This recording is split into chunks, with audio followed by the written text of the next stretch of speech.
Good evening बंधुरा SR ब्लगे सबाइके स्वागत जानिए आज के शिवरात्रिर दिनेर ब्लग शुरू करছি। আর এই দেখো শিবরাত্রির জন্য ডালা সাজিয়ে ফেলেছি। আর আমি আজকে একটা নতুন নাইটি পরেছি।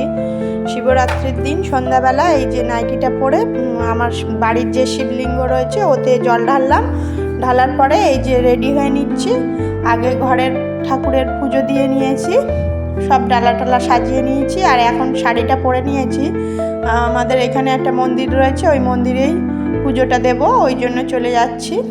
রেডি হয়ে নিচ্ছি, শাড়ি টাড়ি সব পরে নিয়েছি। আমার বড় মেয়ে উপোস করেছে আর ছোট মেয়ে উপোস করেনি, ও বলছে মা তোমাদের সঙ্গে যাব, তাই জন্য আমরা তিনজন মিলে চলে যাচ্ছি। এখন রেডি হয়ে নিচ্ছি, নিয়ে মন্দিরের ওখানে যাব, গিয়ে পুজো টুজো দেব। ওখানে সবাই আমাদের পাড়ার থেকে যারা উপোস করে সবাই ওখানে গিয়েই পুজো দেয়। আর ওই জন্য সবাই মিলে একসঙ্গে রেডি হয়ে নিচ্ছি। ঘরের অবস্থা থেকে তোমরা কিছু বুঝতেই পারছো যে এখানে সাজগোজ হয়েছে। বড় মেয়ে সাজবে, আমি সাজবো, ছোট মেয়ে সাজবে, সাজা গোজা রেডি হতে হতে অনেকটাই অগোছালো হয়ে গেছে ঘরগুলো। আর এই যে আমি এখন পুরো রেডি কমপ্লিট। আর এই যে আমি কিছু ফটো নিয়েছিলাম, এই যে আর এই যে দেখো এখন চলে এসেছি পুজোতে।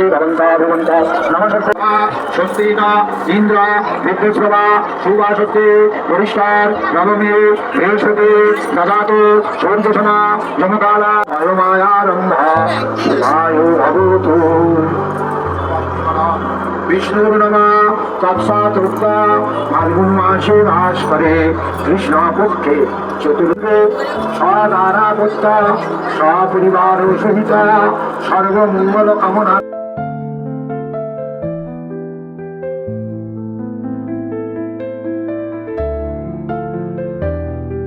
আর এই যে ঠাকুরমশাই মন্ত্র পড়ছিলেন। আর এই যে কাকিমা, এই কাকিমার বাড়িতেই মন্দিরের পুজো হয়, ওনার বাড়িতে মন্দির রয়েছে আর পুজো হয়, এই যেখানে পুজো হচ্ছে।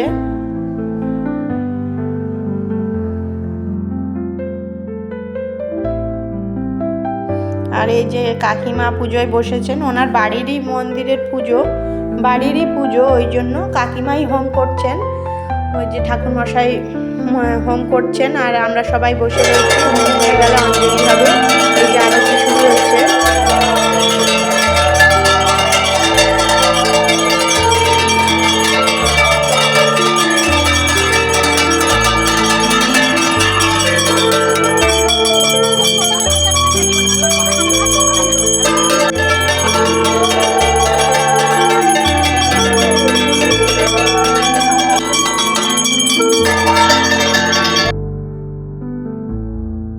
ওই যে আরতি হয়ে যাওয়ার পর ওই কাকিমা শুধু একা জল ঢেলেছিলেন আর তারপরে আমরা অঞ্জলি দিয়ে নিয়েছি। আর এই এখন পঞ্চপ্রদীপের এই যে আরতি, এইটা 108টা প্রদীপ মনে হয়, ওই প্রদীপটা ঠাকুরমশাই আরতি করেননি, উনি আরও জায়গায় পুজো দেবেন, তাই জন্য বললো তোমরা একে একে জল ঢালো। এই আরতিটা হয়ে গেলে আমরা সবাই একে একে জল ঢালবো।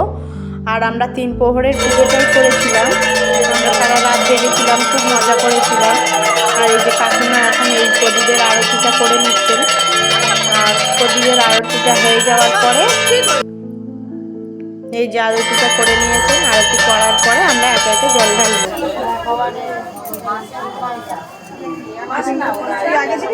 এই যে সবাই জল ঢালবো, আমরা রেডি হয়ে গেছি। ওখানে একজন কাকিমা প্রথমে ঢাললেন, এই যে এখন ঢালছেন।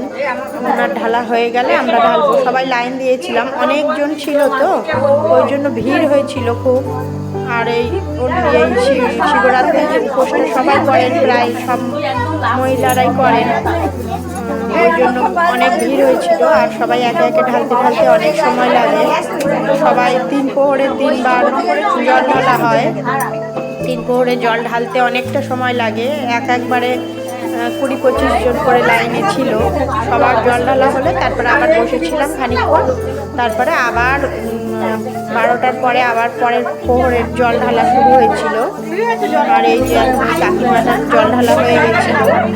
আর আমি এখানে এক জায়গায় রেখে আমি জল ঢালতে যাব, তাই জন্য এখানে ক্যামেরাটা সেট করেছিলাম, কিন্তু ভালো সেট হয়নি। এই যে আমার বড় মেয়ে, ভালো দেখা যায়নি, ক্যামেরাটা ভালো সেট করতে পারিনি, বুঝতেই পারলাম না ওখানে কোথাও রাখার জায়গা ছিল না। বড় মেয়ে জল ঢালা হয়ে গেছে। তারপরে এই যে আমার ছোটো মেয়ে এসেছিল, ফুল দিল, মালা দিয়েছে, দিয়ে চলে গেছে। আর এই যেটা আমি জল ঢালছি আর আমি জল ঢালার পরে বেলপাতা টাতা দিয়ে দিয়েছি, বেল এনেছিলাম, কাঁচা আম দিয়েছিলাম, এই যে মালা পরিয়ে দিলাম।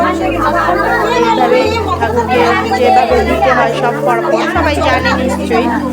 আর আমি অতটা নিয়ম জানি না, ওই জন্য এই যে বেলপাতা দিয়ে দিলাম, দুটোরা ফুল দিয়ে দিয়েছি। আর ওখানে নিচে আরও মহারাজ ছিলেন, আরও কিছু ছিলেন, সেগুলো আমি সেটটা ক্যামেরা ঠিক করতে পারিনি বলে দেখাতে পারলাম না। আর এই যে আম দিয়ে দিলাম, বেল দিয়ে দিলাম, কলা, ফল টল যে বিভিন্ন নিয়ে এসেছিলাম মাথায় ছুঁয়ে দিয়ে আমি নিচের মধ্যে রেখেছিলাম। আর এই যে এখন আবার এসে গেছি, ওই প্রহরের জল ঢালা হয়ে গেছে, এটা পরের প্রহরের জল ঢালছি। আর এইভাবেই 3 বার জল ঢেলেছি। জল ঢেলে এটা শেষবার ছিল, তাই জন্য এই যে ধূপ দিয়ে ঘুরিয়ে নিয়েছিলাম। প্রথমবার 2 বারে ধূপ দিতে দেয়নি ওরা। কাকিমা বললেন যে এখানে ছোট জায়গা, এখানে ধূপ বা আগুন এইভাবে কিছু মোমটোম জ্বালাবে না, তা আমার কিছু জ্বালানো হয়নি। আমরা 3 বারের শেষবার যখন বাড়ি চলে আসব, তখন ভোরবেলা প্রায় 4:30 বাজে, তখন আমি আরতিটা করে নিয়ে ধূপটা ঘুরিয়ে নিয়ে, এই যে তখনও কত ভিড় ছিল, লাইন দিয়ে রেখেছে, আমি ভিডিও এই যে সবাই দিয়েছে। আর আমরা এখন সব পুজো টুজো দেওয়া হয়ে গেছে, সব 3 প্রহরের জল ঢালা কমপ্লিট। আর এই ছোট মেয়ে বড় মেয়ে সবাই ছিল। এই যে আমরা এখন চরণামৃত খেয়ে নিলাম, নিয়ে উপোস ভেঙে আমরা বাড়ি চলে এসেছি। তাহলে ব্লগটা এই পর্যন্ত শেষ করলাম। Tata, good night.